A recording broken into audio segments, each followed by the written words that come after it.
नमस्कार, मैं हूं अजय प्रकाश और आप देख रहे हैं जनज्वार।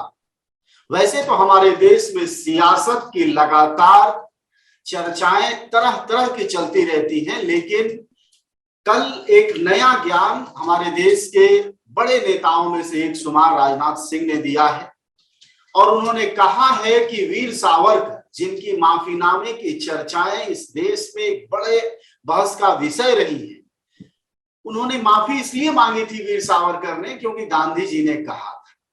जाहिर तौर पर यह इतिहास का प्रश्न है और इतिहास का प्रश्न इतिहासकारों से जानना बेहतर होता है। हमारे साथ इस बातचीत को समझने के लिए, जानने के लिए, तथ्यात्मक ढंग से चीजों को समझने के लिए प्रोफेसर शमसुल इस्लाम हैं।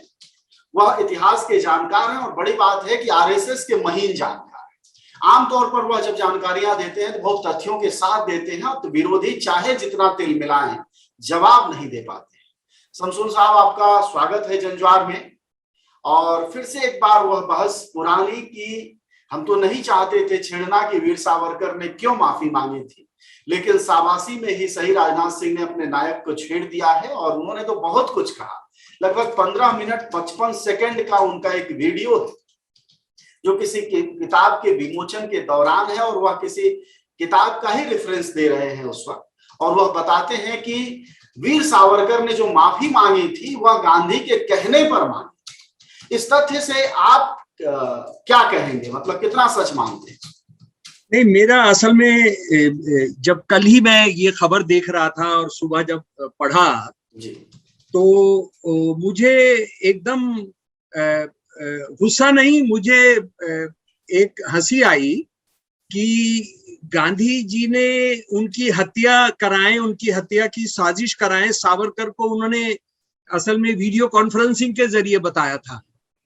ये भी अभी आप जल्दी सुनेंगे, है क्या ना? उस समय जैसे वो पुष्पक विमान था, क्या उस समय भी भारत में वीडियो कॉन्फ्रेंसिंग की नहीं, सुविधा? वो तो था, पुष्पक विमान तो था। और ये हिंदुत्व जो कैडर्स हैं उनके लिए तो वो उनके पास तो था ही, बाकी किसी के पास हो ना हो। एक बात मैं बताना चाहता हूं आपको कि आरएसएस और हिंदुत्व के जो अलंबरदार हैं वो गांधी जी को जलील और अपमानित करने का कोई मौका नहीं छोड़ते हैं। और उसमें बात यह है कि जितना बड़ा ओहदेदार होगा आरएसएस और बीजेपी में, वो उतनी बदतमीजी करता है, मतलब वो उतना नंगा होकर गांधी जी के खिलाफ बोलता है ना? आप जानते हैं कि किस तरह से संसद में बैठे हुए लोग वो ये कह चुके हैं, बीजेपी के, आरएसएस के बड़े लोग, कि गांधी जी का जो हत्यारा था नाथूराम गोडसे, उसकी मूर्ति लगाई जाए, उसको देशभक्त घोषित किया जाए और सावरकर के साथ उसकी मूर्ति भी वहां पर लगाई जाए। उनके नाम के मंदिर बना रहे हैं हिंदुत्ववादी लोग जो हैं। और एक आईटी सेल का बंदा है, उसने तो गांधी जी के पिछले से पिछले जन्मदिन पर यह कहा कि गांधी पॉपुलर है या गॉडसे पॉपुलर है, उसमें गांधी को जो मारा था जिस पिस्तौल से गॉडसे ने, उसकी नीलामी करा दी गई। यानी इसका ये इस तरह की बात है कि आप किसी नंगी औरत का नाच का फोटो लगवा दीजिए तो और उससे वोटिंग कराइए कि देखिए इसके साथ है या वो लोग जो लड़ने वाली और लड़कियां हैं उनके साथ है। तो जाहिर है उनको पता है ये जो डी बेस और जो डी जनरेशन अमानवीय जो सैडिस्ट सोच है, उसके हिसाब से तो नंगी लड़की का जो फोटो होगा उसको ज्यादा लोग देखेंगे तो पॉपुलर भी हो जाएगा।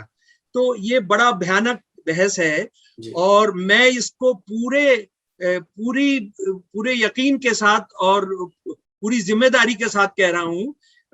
हालांकि वो मुझे जब से ये बहस चल रही है, मैं यंग इंडिया का वो गांधी जी का लेख निकाल नहीं पाया, अभी उसको एग्जैक्ट खोज नहीं पाया कि गांधी जी ने तो उनके माफीनामे पर एक लेख लिखा था कि तुमने नैतिक अधिकार भी छोड़ दिया।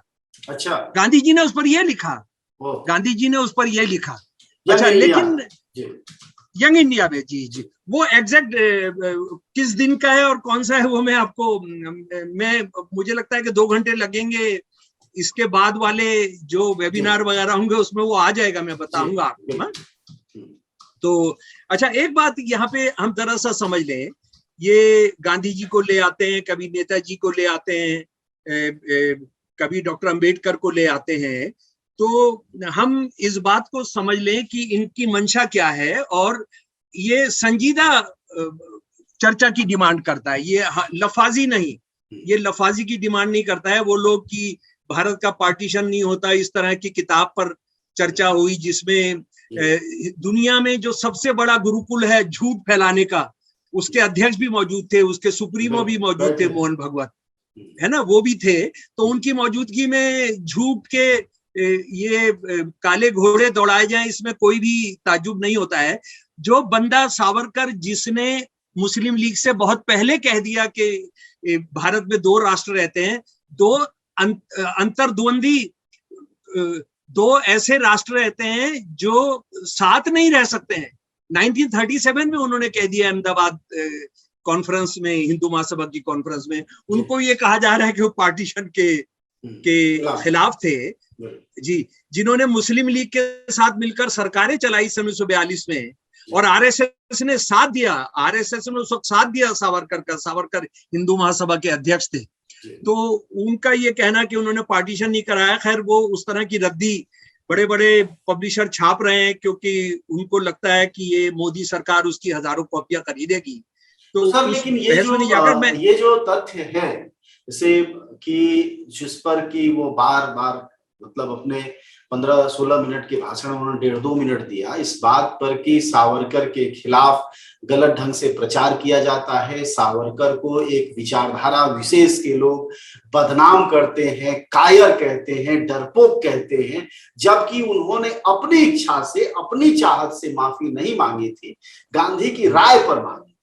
मैं ये समझना चाह रहा हूं, दर्शक भी समझना चाहेंगे कि क्या आप लगातार आरएसएस को पढ़ते हैं, देखते हैं, जानते हैं उनकी बारीकियों को, क्या कहीं इतिहास के किसी संदर्भ में यह चर्चा गांधी ने सावरकर की यंग इंडिया वाला जो आप जिक्र कर रहे हैं, इसके अलावा इस रूप में भी कहीं किया है क्या, जिसको उनका इतिहासकार जनाब एक बात समझ लीजिए, आरएसएस के और हिंदू महासभा के लोगों ने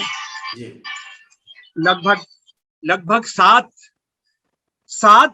बायोग्राफी लिखी है उनकी, सावरकर की, उनकी 7 बायोग्राफी लिखी हैं जी।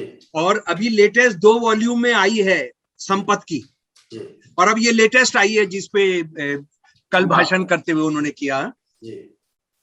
कल से पहले, कल ये वाली किताब आज ही मुझे मिली है, ये मैं अभी पढ़ नहीं पाया हूं, लेकिन इससे पहले कभी ये जिक्र नहीं किया कि गांधी जी ने ऐसा, गांधी जी के मशवरे पर उन्होंने ऐसा किया था, क्योंकि गांधी जी के इतने बड़े फॉलोवर थे सावरकर, ये भी दुनिया में पहली बार आरएसएस वाले बता रहे होंगे कि वो इतने बड़े फॉलोवर थे कि उनकी बात मानते थे।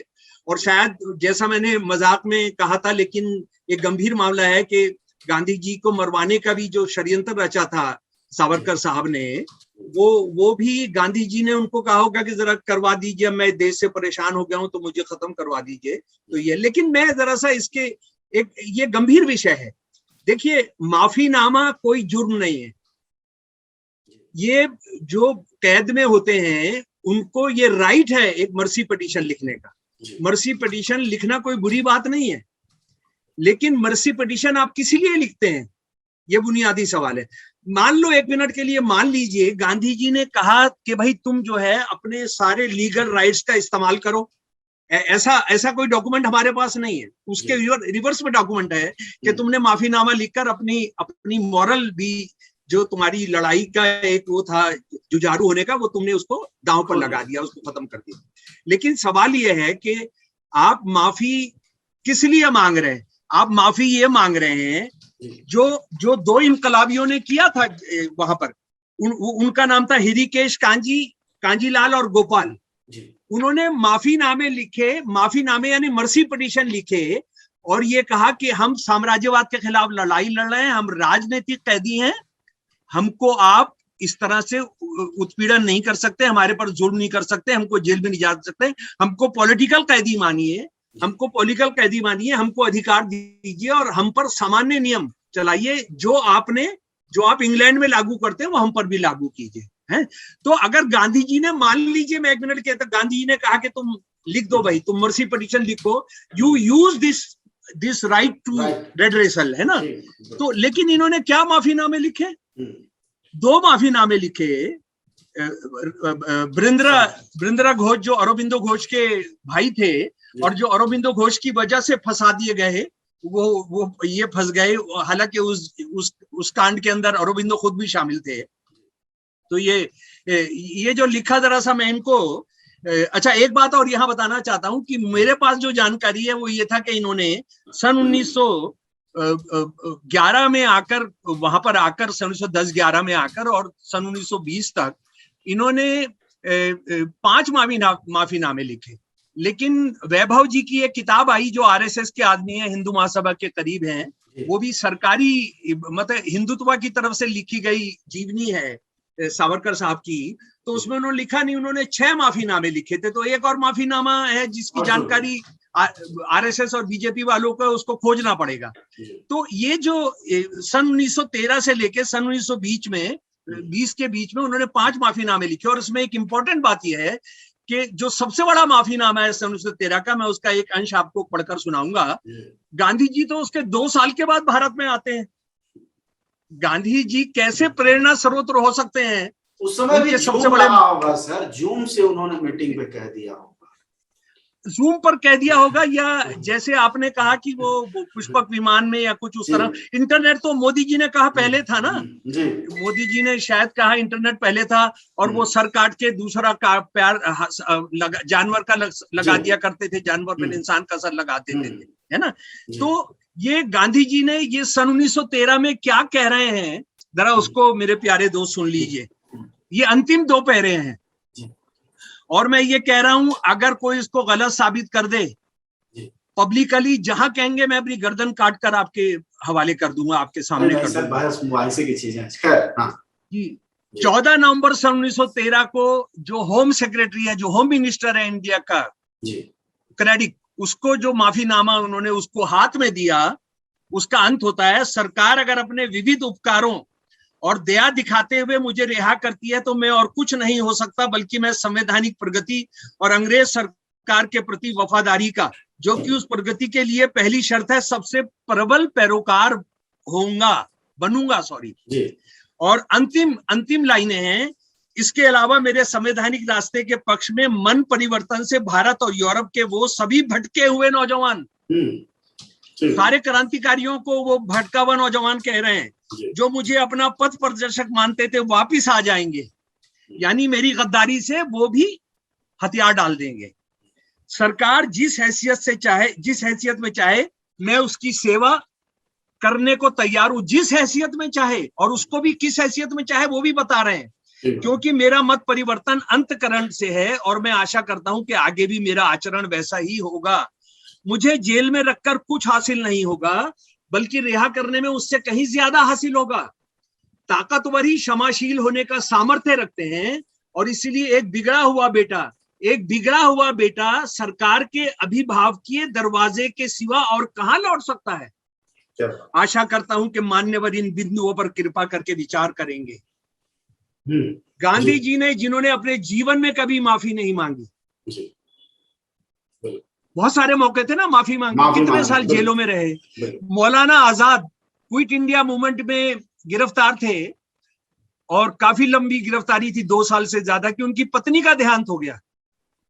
उनसे बॉम्बे के कमिश्नर, बॉम्बे का लेफ्टिनेंट गवर्नर जो भी था, कहा कि आप ये लिखकर एक तरह से माफीनामा लिखकर अपनी पत्नी के उसमें शामिल हो जाइए, मैयत में।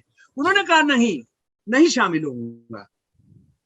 जो नमक सत्याग्रह था, उससे पहले नॉन कोऑपरेशन मूवमेंट था, गांधी जी की तरफ से ये आदेश था कि आप जो गिरफ्तार होंगे, कोई वकील नहीं करेंगे, कोई अपना पक्ष प्रस्तुत नहीं करेंगे, ठीक है। अच्छा, दूसरा 30 मार्च सन 1920 का भी सुन लीजिए माफीनामा। मुझे विश्वास है कि सरकार गौर करेगी कि मैं तयशुदा उचित प्रबंधों को मानने के लिए तैयार हूं। सरकार द्वारा घोषित वर्तमान और भावी सुधारों से सहमत व प्रतिबद्ध हूं। उत्तर की ओर से तुर्क अफगान कट्टरपंथियों का खतरा दोनों देशों को समान रूप से उपस्थित है। इन परिस्थितियों ने मुझे ब्रिटिश सरकार का ईमानदार, सहयोगी, वफादार और पक्षधर बना दिया है। वो मुसलमानों को, अफगानिस्तान से मुसलमान आ रहे हैं हमला करने, और जिसको इंग्लैंड का भी मानता नहीं था, है ना, वो उसको कह रहे हैं। इसलिए सरकार मुझे रिहा करती है मैं व्यक्तिगत रूप से कृतज्ञ रहूंगा। मेरा प्रारंभिक जीवन शानदार संभावनाओं से परिपूर्ण था, लेकिन मैंने अत्यधिक आवेश में आकर सब बर्बाद कर दिया। वो अपने क्रांतिकारी जीवन को, जो अंग्रेजों के खिलाफ लड़ने का जीवन था, उसको कहा कि मैंने बहुत होश हवास खोके मैंने अपनी सारी संभावनाओं को बर्बाद कर दिया, नहीं बर्बाद कर दिया। मेरी जिंदगी का ये बेहद खेदजनक और पीड़ादायक दौर रहा है। यानी वो ये कह रहा है कि मेरा जो इनकलाबी दौर था वो मेरे लिए क्या रहा है, बेहद खेदजनक और पीड़ादायक दौर रहा है। मेरी रिहाई मेरे लिए नया जन्म होगा। सरकार की यह संवेदनशीलता, दयालुता मेरे दिल और भावनाओं को गहराई तक प्रभावित करेगी। मैं निजी तौर पर सदा के लिए आपका हो जाऊंगा। भविष्य में राजनीतिक तौर पर उपयोगी रहूंगा। अक्सर जहां ताकत नाकामयाब रहती है, उदारता कामयाब हो जाती है। समझ गए आप? और उसको उन्होंने साबित किया कि मैं आपकी दलाली करूंगा। 1923 में ही राइट्स हिंदुत्व क्या है? ये देश हिंदुओं का है, मुसलमान ईसाई इस देश के नहीं है, और हमको ये हमारा होली लैंड है, ये हमारा पवित्र लैंड है, हमारा फादरलैंड है। और ये ये जो किताब है बुनियादी तौर पर ये बुद्धिज्म के खिलाफ है कि जातिवाद बुद्धिज्म ने खत्म कर दिया, तो इसलिए हिंदू धर्म का पतन हुआ। हमने जातिवाद को वापस लाना है, यानी जातिवाद। और वही we or our nationhood divide में सन 1939 में गोलवालकर लिखते हैं। इसको मेरे प्यारे दोस्त बहुत जरूरी समझने की बात है। अच्छा, लेकिन इससे एक और अहम बात मैं आपको बताना चाहता हूँ। सरदार पटेल तो बहुत प्यारे हैं आरएसएस को, बीजेपी को, है ना, इतनी बड़ी मूर्ति लग गई है। अरे भाई, सरदार पटेल ने जो खत लिखे सावरकर की हिस्सेदारी को लेके, उनकी कत्ल में हिस्सेदारी को लेके, वो तो जान लो। अपने इस आयरन मैन की बात तो सुन लो, सरदार पटेल की बात तो सुन लो। सरदार पटेल ने 27 फरवरी 1948 को, लगभग गांधी जी की हत्या के फौरन बाद, नेहरू जी को खत लिखा कि ये हिंदू महासभा का सावरकर के नेतृत्व में एक बहुत गर्मपंथी गुट था, एक गैंग था जिसने उनकी हत्या कराई, गांधी जी की हत्या कराई। कौन सी तारीख है भाई साहब? ये फरवरी 27 सन 1948। ठीक है जी। उसके बाद वो चिट्ठी लिखते हैं, सरदार पटेल चिट्ठी लिखते हैं श्यामा प्रसाद मुखर्जी को जुलाई 18 सन 1948 में। जुलाई 18 सन 1948 में, यानी समझ लीजिए लगभग 6 महीने के बाद।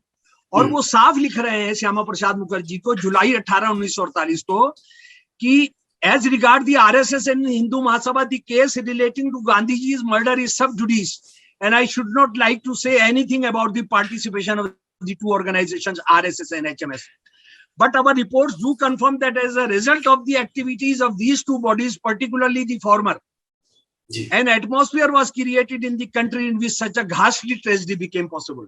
वो साफ कह रहे हैं कि आरएसएस और हिंदू महासभा की जो जहर फैलाया गांधी जी के बारे में, उसकी वजह से उनकी हत्या की गई है ना। वो सीधा जिम्मेदार ठहरा रहे हैं आरएसएस और हिंदू महासभा को।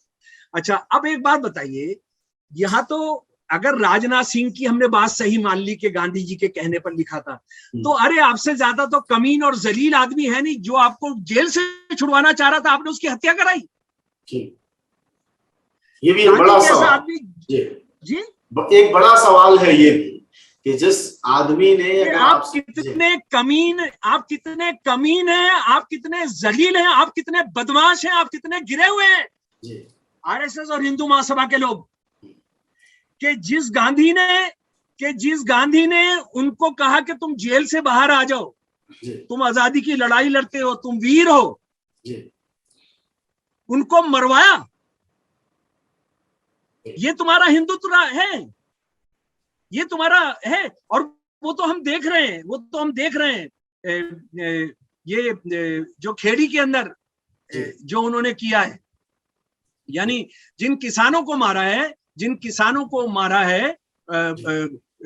हिंदू सिख और हिंदू किसानों को मारा है, वो हिंदू किसान ही फौजी मारे गए हैं। वो 3 दिन के बाद, 4 दिन के बाद आतंकवादियों ने उन्हीं किसानों के लोगों को मारा है। तो आप में क्या अंतर है? आप कह रहे हो गांधी से तो आपको प्यार होना चाहिए। अच्छा, अगली बात यह है, मैं राजनाथ सिंह को कहता हूं कि आप 10 मिनट मेरे साथ बैठिए, अगर आप में हिम्मत नहीं, या ये जो भी इनका आदमी है। हाँ, और जो 6 वॉल्यूम है जो इसने आजादी के अपनी जेल से बाहर आने के बाद लिखे, वो गांधी के खिलाफ, गांधी के बारे में क्या क्या कहते हैं, शर्मनाक है। वो गांधी को वो दलाल बोलते हैं मुस्लिम लीग का, गांधी को वो मुस्लिम लीग का दलाल बोलते हैं, मुसलमानों का दलाल बोलते हैं, और गांधी जी के लिए क्या क्या शब्द इस्तेमाल करते हैं वो, और कौन सी घटिया बात वो गांधी जी के बारे में नहीं बोलते हैं। अरे तो जो आदमी तुमको माफी दिलवाकर तुमको जेल से बाहर ले आना चाहता है, तुमको शर्म नहीं आती है कि उसको मरवाने की हिस्सेदारी करते हो? और अच्छा, एक बात और है, ये राजनाथ सिंह भी आरएसएस के आदमी हैं।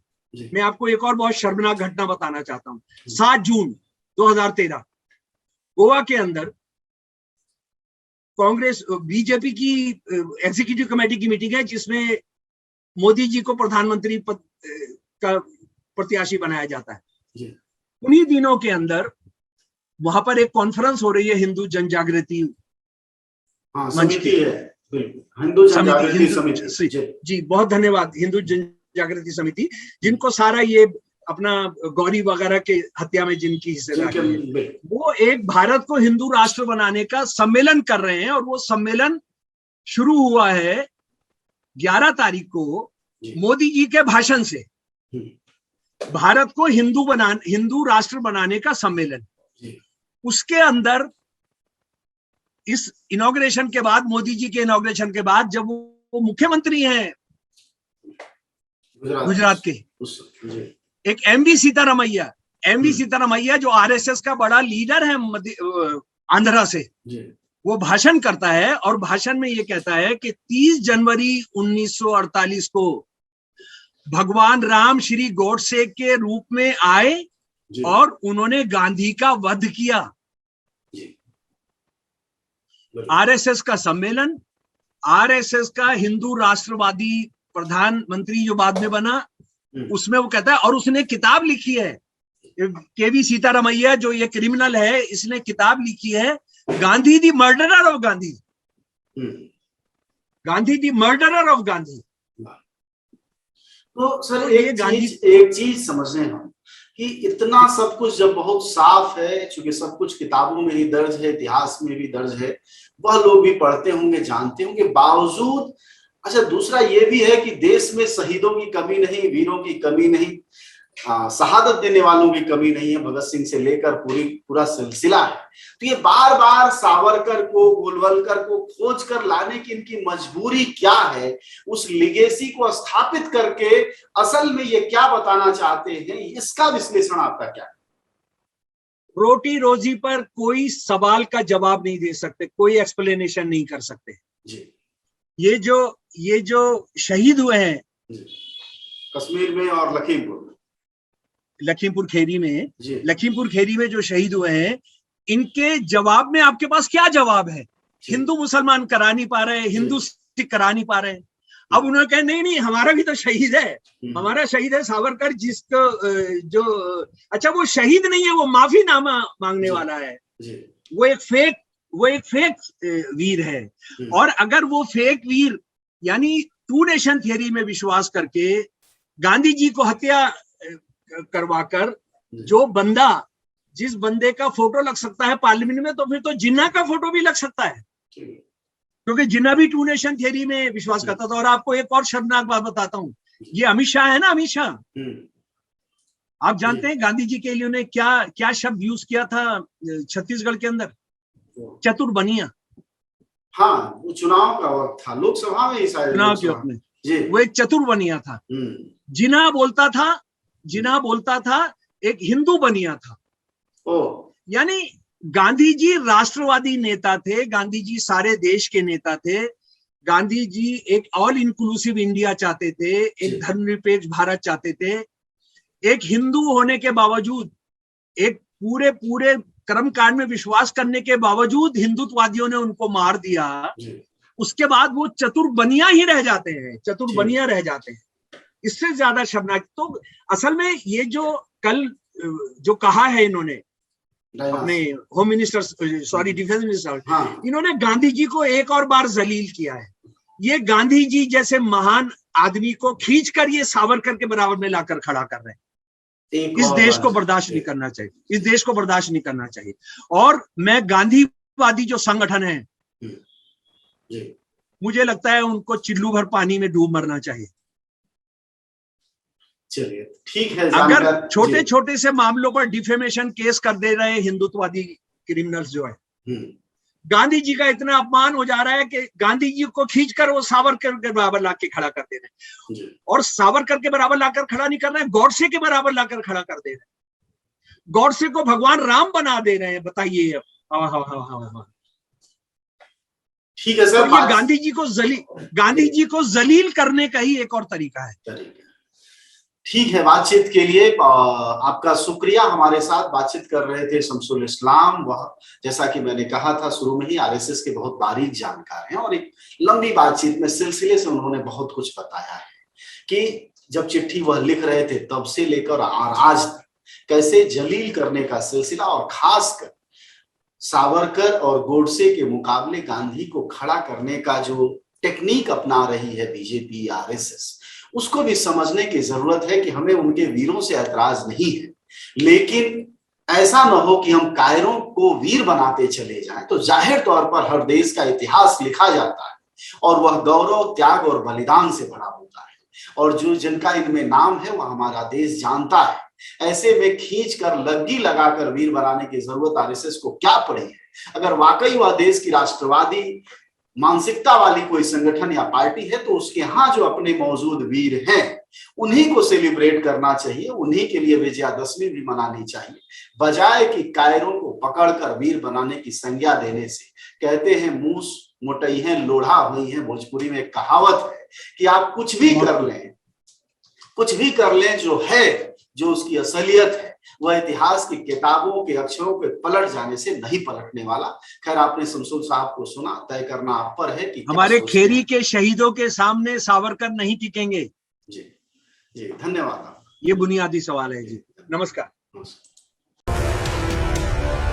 न गोदी मीडिया न विरोधी मीडिया, न इसकी मीडिया न उसकी मीडिया, हम हैं जनता की मीडिया जनज्वार। जनज्वार की हर खबर को जन जन तक पहुंचाने के लिए फेसबुक पेज को फॉलो करें, शेयर करें।